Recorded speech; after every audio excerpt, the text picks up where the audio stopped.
get the cinders. Hello, Come on. She prefers sawdust. Come on, that's really sawdust. Like cinders. Come on, cinders. No, that's not. Eglantine. Sawdust. Come on. William Brown! Wait. Gotcha now! You young blackguard! That pig, William Brown, that pig Eglantine, has, as you very well know, won prizes at every show for miles around. I take pride in that pig.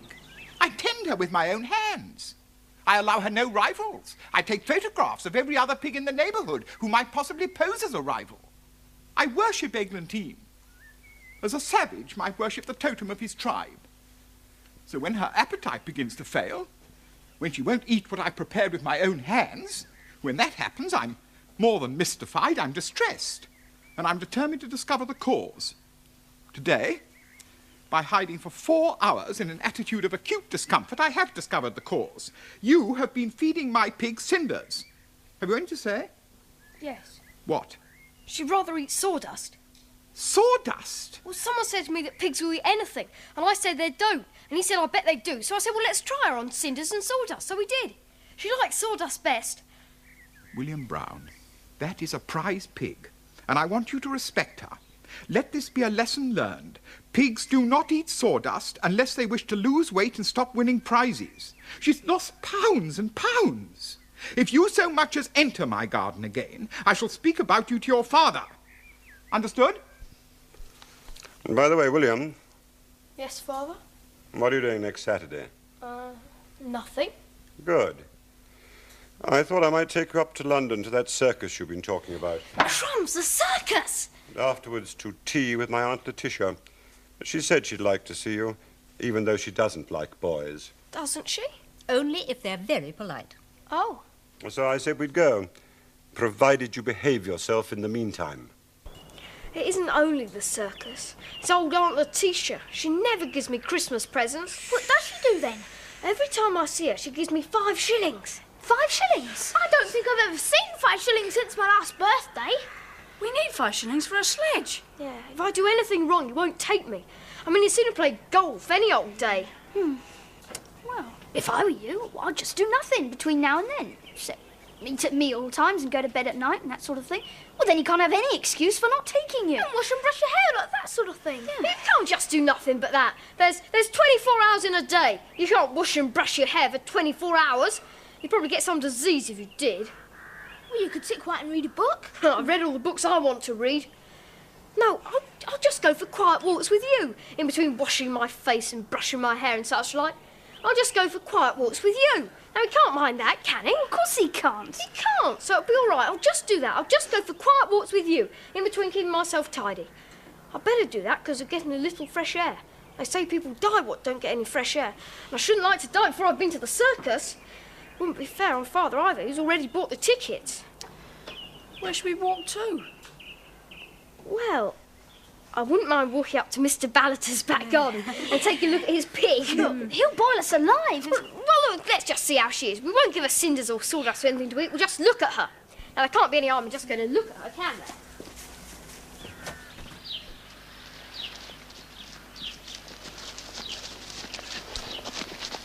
Where's old Ballater?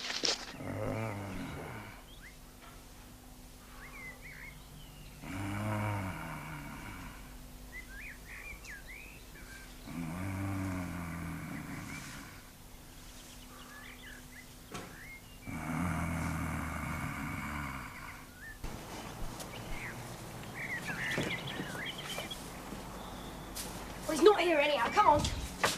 Crumbs, she's better than ever. I bet if you pricked her in the pin, she'd go off pop. I bet she doesn't like his food half as much as what we used to. No. It was fun watching her crunching cinders. It seems to me as if she's turning into an elephant. I bet you could ride on her back just the same as if she was an elephant. I bet you couldn't. I bet you could. Try then.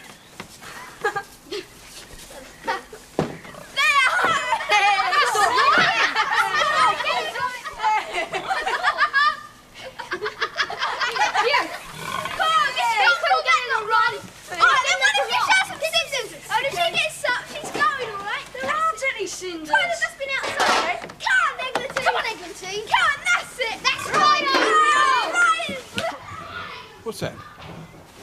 Who's there? I didn't know that. Yeah, come on, navigate. Yeah, go on, quick. Now I can see. Run. Come on. Come on. Come on. Yeah, that's running all right. I guess you can't call that running. Come on. Come on. William Brown, get off that pig!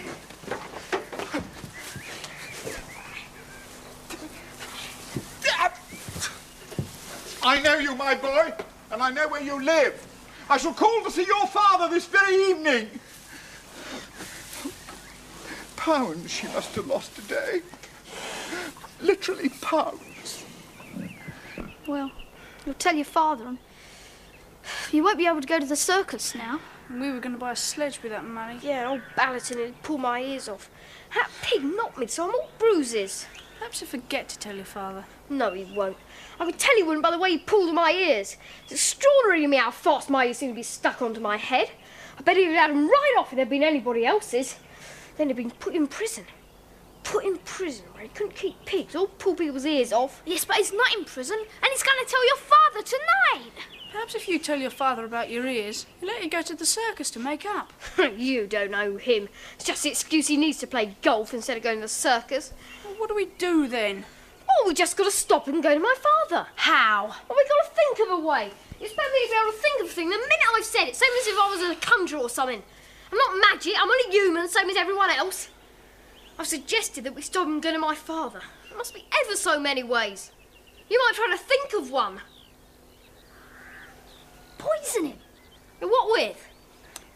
Lock him up in his house until you've been to the circus and got the 5 shillings. And break a window and get out. Then it'd be far worse for all of us. But we've got to think of something more cunning than that. All right, then. If you can think of a more cunning way than lock him up in his house, think of it. I bet I will too. I bet I'll find one all right if I think long enough. People in books always find ways to stop other people doing things. And I bet I'm as good as a person in a book any day. Well, how do they stop people doing things? Well, sometimes. Yeah, that's how we'll do it. How? Well, look, we'll find out something he's done wrong in his past and hold it over him. And if he goes and tells about a pig, we'll get the police on him. Well, suppose he hasn't done anything wrong in his It past. doesn't look like he's ever done anything wrong in his past. He's got a good sort of face. Yes, but that's why he's never got found out. With him having a good sort of face, people took it for granted he didn't do it. Now, if he'd had a bad sort of face, they'd have known he did it. Did what? Well, did whatever he did. Well, what did he do? Well, that's what we got to find out.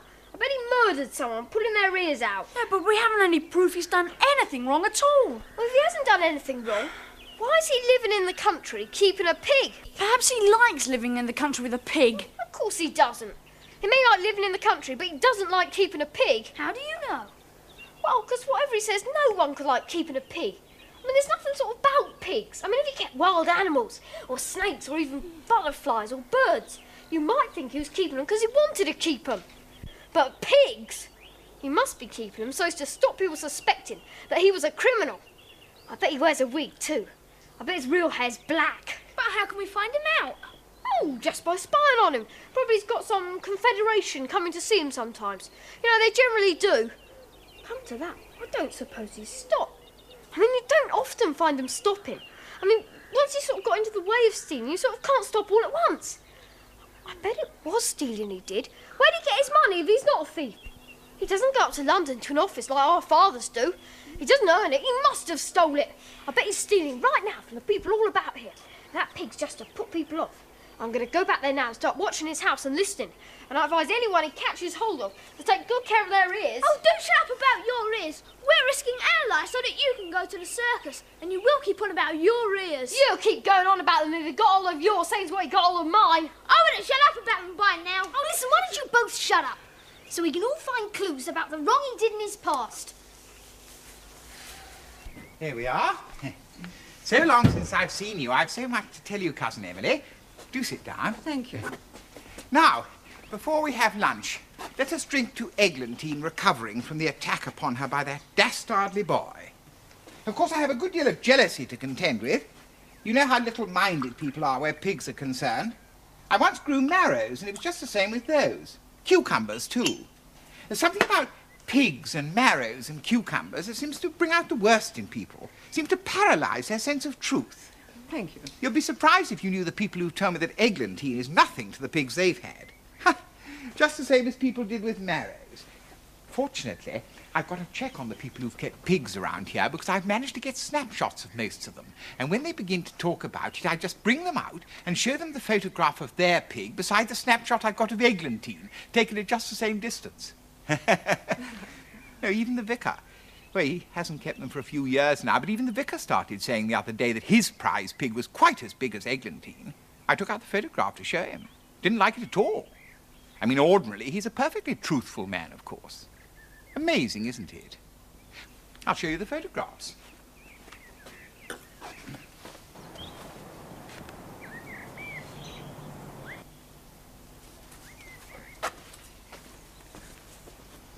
That's the vicar's.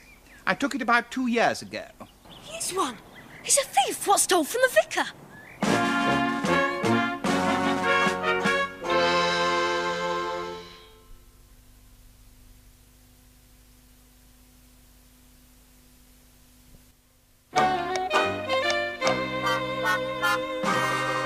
That's exactly what he said. That's the vicar's. I took it 2 years ago. Telling him straight out like that. What was he showing him? I couldn't see, but there's a lot of silver stuff in that room. I expect he was showing him some of that. Well, then I heard him moving, so I came away. Because I suspect that he's a pretty ruthless sort of man. If he gets to know that anyone's found out about his secret life of crime, well, I mean, I know he is from my ears. Well, how are we going to let him know we know about his career of crime? Well, I vote we write to him. Saying what? All is known. Flee. A fellow who used him fleeing is going to be to me. If he writes to my father first. Tell you what, we'll find out what he stole from the vicar and take it back. And even if he does write to your father, then we'll be even. We did play about with his pig, but we took something back that was stolen. How are we going to find out what he stole? Oh, well, we'll just go along to the vicarage and see. Here, where are you going? Who said you could come in? We want to see the vicar quick, Sergeant. Well, you can't. He's out on his visiting. He's never in at this time of day. Anyway, what are you doing coming in here? Never mind, we'll wait. We've got to see him. What should we do? Wait in here? Here, where you going? You can't come barging in like this. You should have some respect. This is the vicarage, you know. We're only going to wait. I mean, we're not going to break anything or walk on the chairs. We'll just sit quiet and read and look at the pictures. You're quietly nothing I've heard about you boys. And I'm not having you here when he gets back. It'd be more than my life was worth. What do you mean? Well, he's not going to like it, is he? He's got a very nasty temper, you know. Wouldn't like to be in your shoes either, come to that. But look, we come to help him. He'll be pleased. He'll be glad you let us in. Honest, he will. You don't know him, that's all I can say. Of course I do.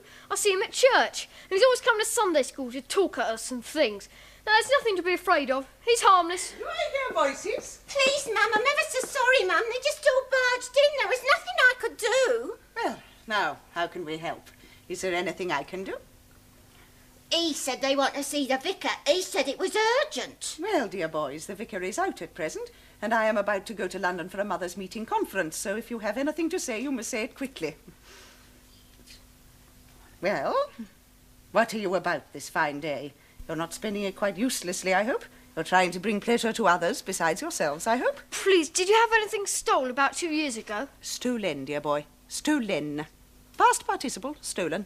I steal, he stole, the teapot has been stolen. Oh, a teapot, was it? Well, as a matter of fact, we did have a teapot stolen about 2 years ago. A beautiful silver teapot. It was a great grief to both of us. The only thing we've ever had stolen. Stolen, note, dear boy, not stole. Past participle, stolen. I steal, he stole, the teapot has been stolen. About 2 years ago? Yes, my dear boy, why? Oh, well, I just wondered. Ah, but you shouldn't, you know. You shouldn't wonder. Curiosity, you see? Idle curiosity. Now, you remember what the vicar said in his last sermon about idle curiosity, don't you? A teapot, that's it. That's what we must have been shown as Confederates. Let's go back and get it. Oh look, it might be a bit difficult. I mean, what if he's one of those desperate criminals, what you read about in books?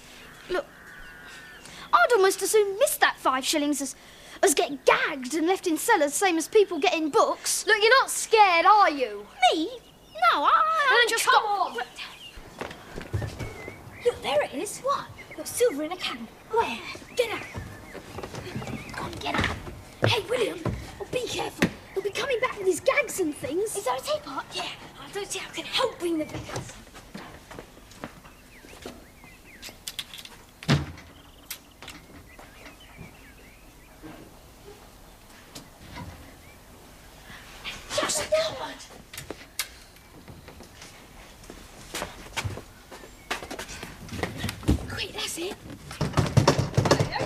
Oh, you haven't come back. Not twice in one day. I thought we'd seen the last. Here, where you all going? What do you think? We come to see the vicar. He must be better by now. Well, what if he is? It doesn't mean he's got time to talk to boys. He's a very busy man. Well, wait then, until he stopped being busy. Oh, I thought we'd had all this out before. Not in here. It was all right before, wasn't it? I mean, she didn't get cross or anything, did she?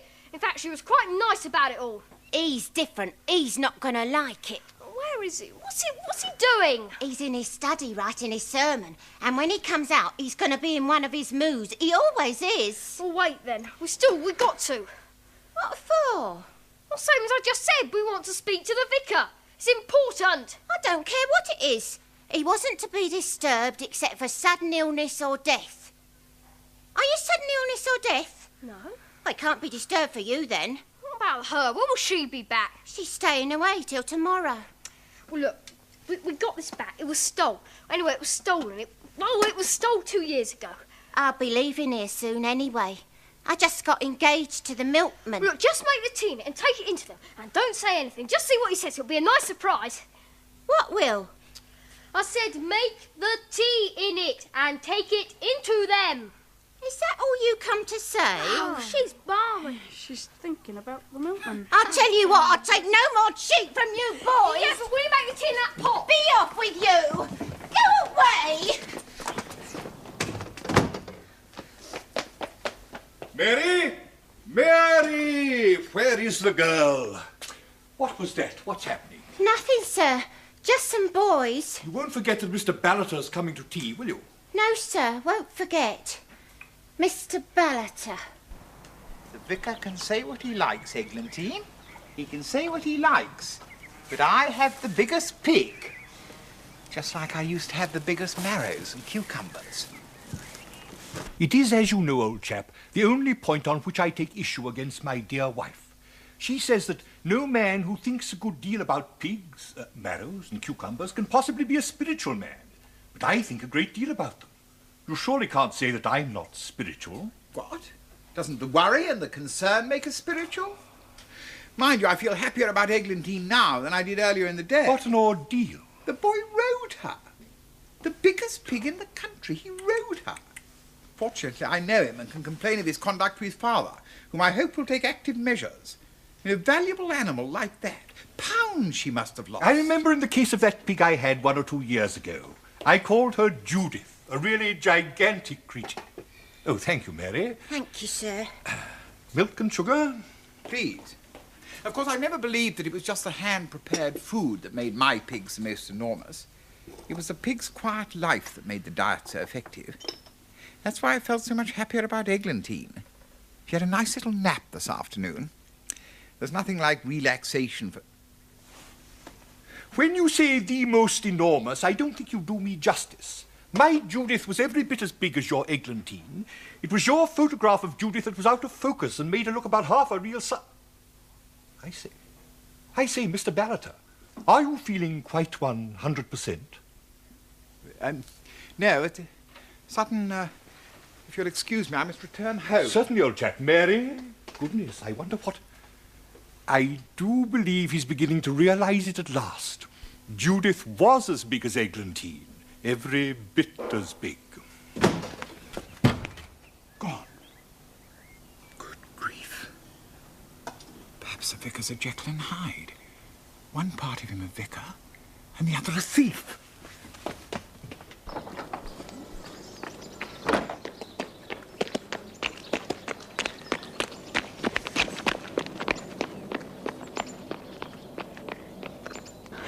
He must be fleeing. He's getting his look together. But if we didn't take a few more of those silver things and stop him getting abroad with them. Let's go and get some of them now.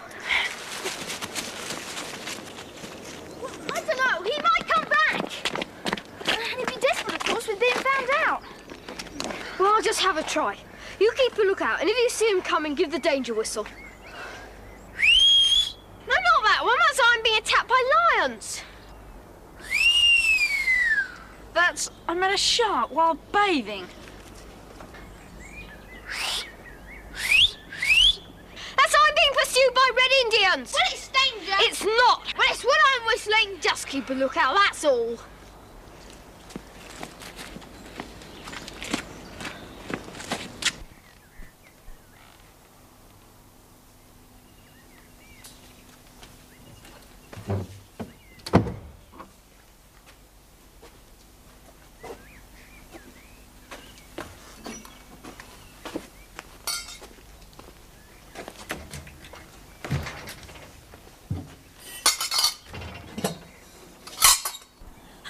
exaggeration, collecting the loot. From what your maid says, it sounds like the same boy.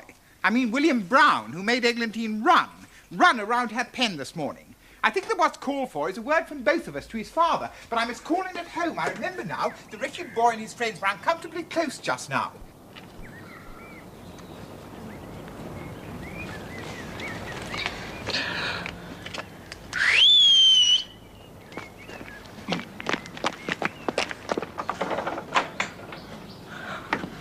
Very good, Vicar, you've got him. I hope someone would get him before he fled right off. I've got the one who stayed behind to collect the things. I've locked him in a bedroom. A bedroom? We must investigate at once. Hello, my dear. I must tell you about William. No, don't tell me. I know. More complaints.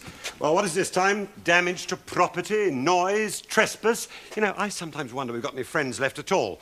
Well, I warned him a week ago. In the event of anything like this, the visit to the circus is off. Now, tell me, who have I got to apologise to this time? No, my dear, no one. Quite the opposite. Mr. Ballater says that William caught a burglar for him. He's most grateful. There was something about a pig and a teapot, too. But it was such a complicated story, I couldn't quite follow it. Anyway, the upshot of it all is that William caught a burglar for Mr. Ballater. And Mr. Ballater's so grateful to him that he's going to take them all to the zoo next week for a little treat. Heaven help him.